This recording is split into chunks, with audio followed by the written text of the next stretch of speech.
Well, we had about 4 inches of snow.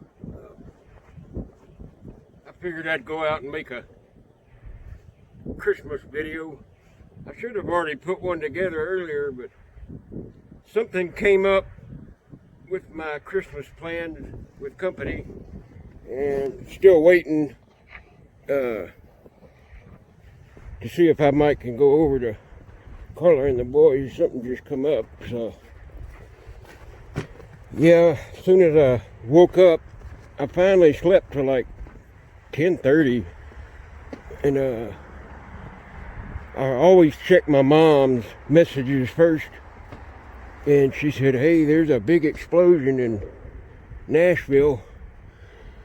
And I turned on the TV, and I still think they're investigating, FBI and everyone. So said they announced that the bomb was going to go off on loudspeaker.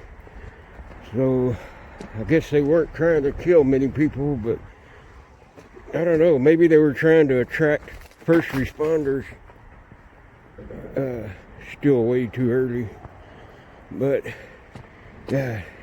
just out of nowhere on Christmas, something like that happens. Like, what was it, back in 2004 when that Christmas Eve, or the day after Christmas, that tsunami and earthquake in the Philippines. But let's talk about trains.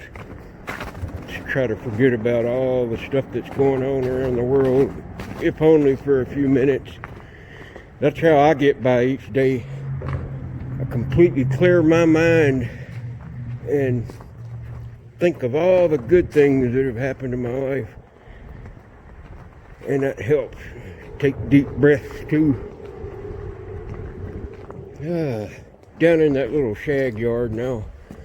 Wow, I hadn't seen one of these in a while. Them holes are really big diameter. 30 inches maybe. Yeah, the lip's a little lower too, so you can kind of be seen a little bit, but still built the same. You can reach through to the other compartment right here. Put your gear in the middle. No, I'm not going to do any climbing today. Maybe I'll tell some stories. Well, I guess I could tell a Christmas story. This was winter of 1992. I had started out in Valdez, Alaska, thumbing it the day before, and they had a really big cold snap that night, and I had only made it as far as Sutton, Alaska, outside Palmer, and it was like 4 a.m. Christmas, and it was so cold. It was 38 below zero, really no wind, and I was bundled up so thick I looked like the Michelin tire man, but I still ended up getting hypothermia. I found a little bar down the street in Sutton and had them call an ambulance for me. They laid me down on one of the picnic table benches inside. Paramedics came, and then the hospital was in Palmer. Now it's Valley Hospital out between Wasilla and Palmer. And they took my temperature, the internal route, and I got down to 94 degrees, my core temperature. So they kept me overnight, and there was a emergency room bed divided by a curtain next to me, and it was a whole family in the hospital. Had a boy, a girl, and a wife, and the husband. I don't remember what he was in there for, but they got to overhear me tell the doctor what was going on, and they invited me to come home with them in Sterling, Alaska. So they got out before I did, but waited on me in the waiting room, and we met I still remember it was Jim, Terry, Aaron, and Alana. Alana was a daughter. Aaron was a 15-year-old kid. And Jim and Terry were the mom and dad. And they lived in a little trailer court in Sterling. And after they got to know me, over the next couple of days, they invited me to stay with them until I could get some work and get my own place. And about a week later, they introduced me to another family. And that was, I can't remember their last name. But anyway, it was a husband and wife. They didn't have any kids. Stan, yeah, that was his name. So I kind of went back and forth from that family to the other. Doing day labor work, I'd go and work at fish canneries. Usually the slime line where you de-gut the salmon or halibut. Then after they're frozen, you dip them in a solution to put a coating on them, keep them from getting freezer burnt. Then I'd get a paycheck and go on somewhere else. But about 2 months later, I met someone in a bar. That's how, her name was Tanya. That's how I got to know my wife. But that marriage didn't last but about, I'd say 5 weeks. So I don't think we really loved each other. We were just kids back then. I was 22. And I think we more or less got married to say, hey, look, Mom, look, Dad, I'm married. One of those kind of things. But we went our separate ways and all. But I think about that time a lot because that was some of my best memories. Up on the Kenai Peninsula of Alaska.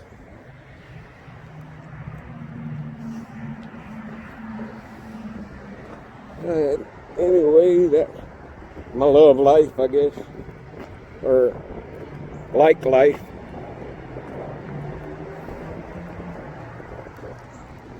Yeah, you can see where the heat's coming out of the ground on this rail up ahead. Right where the track bolts together cools a little faster because it's elevated up off the ground. I've seen a couple of spots up here. I'll show. Well, if I can get to it. Starting to snow again. Gotta make sure it stays off the lens, I guess. Yeah, it was like 54 degrees yesterday. And within a 20-minute period, it had dropped to 31. There's a place in South Dakota that set the world record for temperature drop. It was like 41 degrees, and 2 minutes later, it was like, I don't know, I can't remember the exact numbers, but it had dropped like 45 degrees in 2 minutes.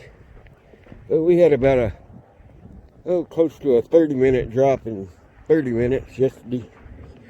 That's a pretty deep core of Arctic air that come down, but it's supposed to start moderating tomorrow. Yeah, we had maybe 3-4 inches of snow.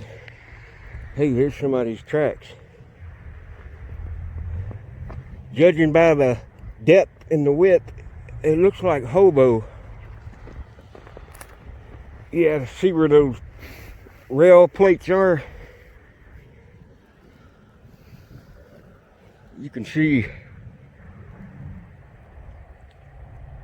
how about when those plates are elevated, and so they'll cool a lot faster. But the rail, it's actually on the railroad ties and got the rail anchors and spikes.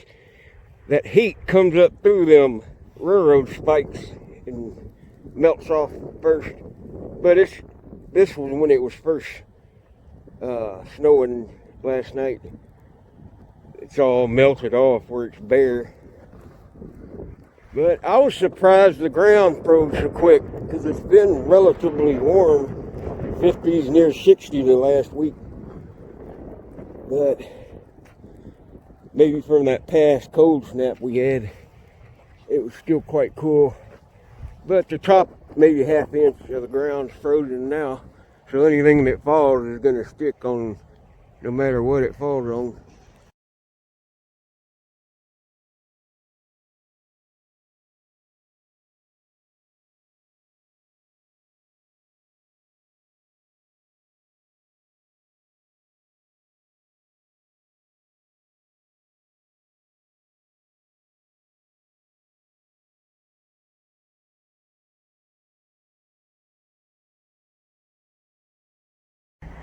Yeah, another time, I don't think I've told this story yet, about another boxcar I got locked in I think 2008, back when I was really probably at my worst drinking, and I was in Sioux Falls, South Dakota, and they only run a local out of there to Wilmer or Sioux City like every other day, every third day. So I got up inside a boxcar and I spiked the door, but not really good. It had a bunch of 2x4 by 10s or 12 lumber in it, and so I went to sleep. Woke up about 3, 4 in the morning, and we was rolling. I thought, wow, that was lucky. I picked the perfect time. We got to Sioux City and yarded the train. They were about ready to break it up, and I was still asleep. And they had tossed my car down another track, flat switching it, and we hit that other car so hard that the door shut. And I'm awake now. Sound like a bomb went off. So I noticed the door was slammed shut and tight. I couldn't budge it. I couldn't even get one of them 2x4s wedged in between the crack of the door to pry it open. So I kept thinking, well, maybe they'll bash it from the other end. Sure enough, 10, 15 minutes later, they bashed that car the opposite way, and that door flew open. That was probably in there. It's about a 4-hour ride from Sioux Falls to Sioux City. But yeah, before that though, I had called 911 and told them I was locked in a boxcar. And they said, where? And I'm like, I'm in the BNSF yard in Sioux City. And I never did hear anybody on the radio walking by. I've shown my flashlight up on top of the door of the boxcar. It had the number of it. I said, I'm in BNSF, whatever digit I had read out. And I thought that they could look that up on the manifest and tell where I was. But that whole time, no one ever come to look for me. So I crawled out and walked by the yard office, and one of the workers says, hey, were you that guy locked in the boxcar? I said, yeah, it's all right. I'm out. I'm all right. And he goes, have a seat right here in front of the yard office. Have a seat. So I sat down. He went and got me some coffee, and then 2 cops show up. And I'm like, oh, you rat. At least jail's better than inside of a cold boxcar. So they arrested me and threw my gear in the other cop car trunk. And I told that officer, I said, look, I don't mind going to jail. Actually, I kind of welcome it. But I'm a severe alcoholic. You can't just throw me into the jail without, I'll end up having seizures again. And he gets on the radio and I guess asked the captain or whoever on duty with higher ranking. He said, do we really want this guy in our jail? He's got a plethora of medical issues. And he said, I overheard it come back on the radio. He said, yeah, just write him a ticket and let him loose. So he took the handcuffs off and asked me where did I want to get dropped off. I told him the emergency room. So he took me to the hospital, dropped me off. I went in and got seen, and they ended up admitting me. I had just really done damage even back then. But that's a story I hardly ever tell, because That was my fault. Oh, yeah. Where are you guys when I need you? Those load lock cardboard sheaves. Hey, this is... Oh, never mind. I thought it was a wooden floor boxcar. You don't see them much anymore, but those floors on the wooden...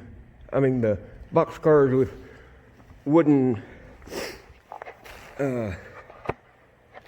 floors, I get sidetracked a lot, sorry, are a lot heavier.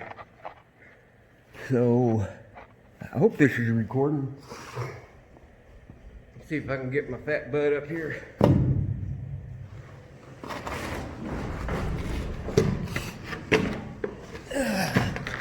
Not bad for a crippled 50-year-old, half-century-old. Yeah, these are nice. See, what I do is, when I get in a boxcar like this, full of these, I set a bunch by the door like so. I just keep piling them up. Ugh.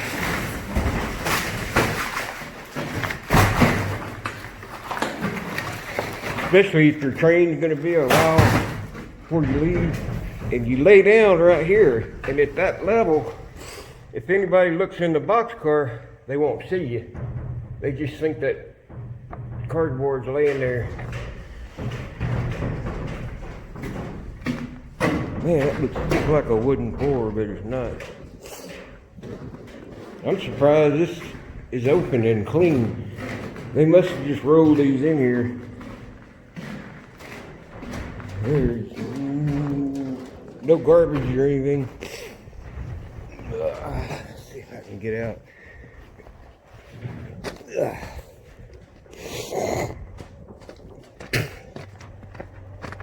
Of course, the ground that I'm walking on now is up a lot higher. Hit plug door here.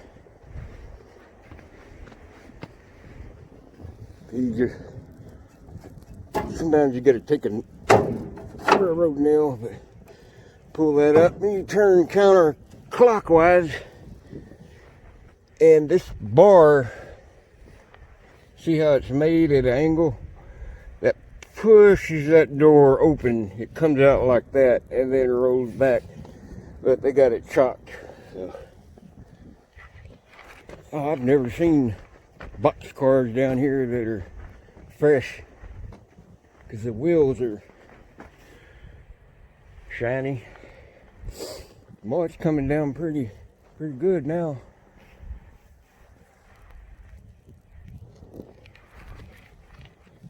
Well, I hope everyone has a really good Christmas today, and all your prayers were answered. I know one thing, just being well now and healed up, because last year this time I had just gotten out of the hospital with surgery when I got hit by that car. So I've come a long way in the last year. I hope to manage a lot this year, get a lot done before I get to where I can't. But everything's slowly working out. I appreciate all the care packages and gifts. I didn't know that many people out there in the world were that good. Makes me actually feel better about mankind. But yeah, and if I don't answer your replies or comments, it's because I get them randomly. They'll pop up that somebody sent me a comment, but it only does it one at a time, and just whenever I tap it and answer it, that's random. So it's like you won the lottery if I comment on your post. All right. That wind picked up too. Hey, Kim. What'd you get for Christmas? Nothing. Nothing? Oh, I thought you didn't. I knew you were bad this year. Did you get any coal? A lump of coal? No. I could have brought you some from a coal train. A big pile of it. What did you get? It was already on one. Really? Now push it again. Alright, we're going to go all the way to Australia. It goes all the way under the ground. Oh, it may have broke again. Let's see if it resets. There it goes. That elevator is getting old. Old like me. I'll play a song. That is a cool keyboard. Did Santa bring that, or is that just a present?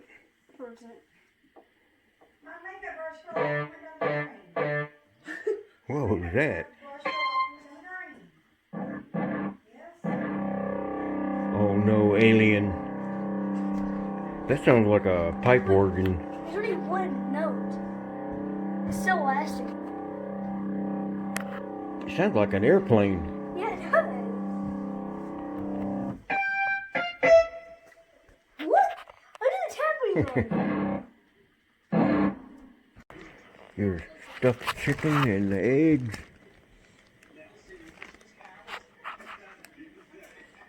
Does it go? Ow, it pecked me. Those eggs are neat. What is it? And I think that's a little lab.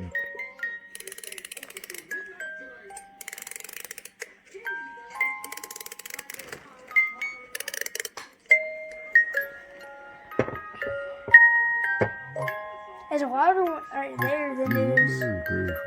What's inside? I think a fox. I think a fox. Wow, you got a bunch of good stuff. That's not an egg. It hatches a fox. Oh my gosh, that tail is long. He's happy to see you. No one's ever seen me. You can see it better in the light now. He's pretty soft. Does he bite? Yes. And Brandon got, I think it's a B-17. I'm gonna hang it for him with some fishing line. And Ken got a music keyboard. Santa Claus brought it. You playing some disco? Alright, play us a song. This is the gunshot one. This is the gunshot one. Oh, it really is. That's a BB gun. That's a cannon on the bottom. God. Oh, God. Right in the arm. Oh, man, the head. Oh, that's really neat. The one I had, you could record your voice in and go, hey. And then it would go, hey, hey, hey, hey, hey, hey, hey, hey, hey, hey, hey, hey. That was back when I was Brandon's age. Sounds like people clapping. No, it sounds like water. Oh. Rain. Does it sound like rain? A lot of rain. It's raining hard. Like this? No, hard. Like this. God, it scared me to death. I thought I got attacked by a bird. God. Alright, Ken's gonna play a song now.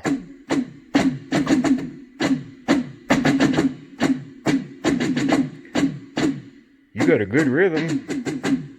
Your tempo